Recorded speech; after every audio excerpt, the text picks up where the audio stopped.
From VOA Learning English, this is the Economics Report in Special English. European Union countries have struggled to find common ground as they tried to work out a budget agreement in Belgium.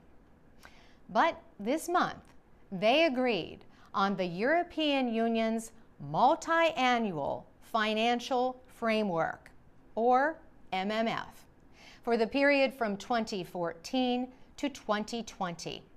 The MMF sets the EU's yearly spending at about $1.3 trillion. That is 1% of the income of the EU. Members agreed to reduce total spending by more than 3% for the period. This is the first time that members have accepted cutting costs. European Council President Herman van Rompuy spoke after the agreement was announced.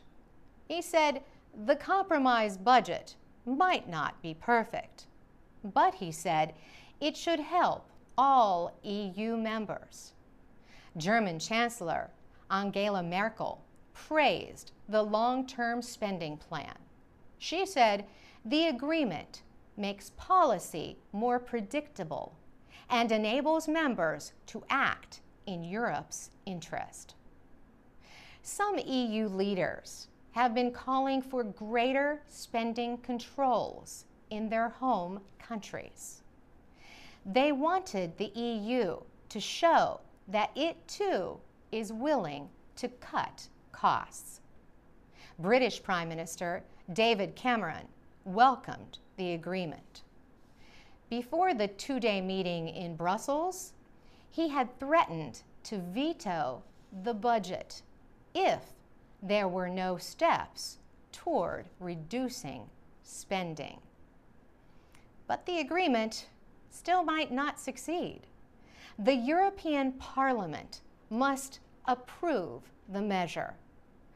And some members of the Parliament say it fails to deal with many problems, like the sharp differences in wealth between rich and poor people. If the measure is approved, it will affect 28 European Union countries. The EU says Croatia is expected to join the group in July. For VOA Learning English, I'm Carolyn Presutti.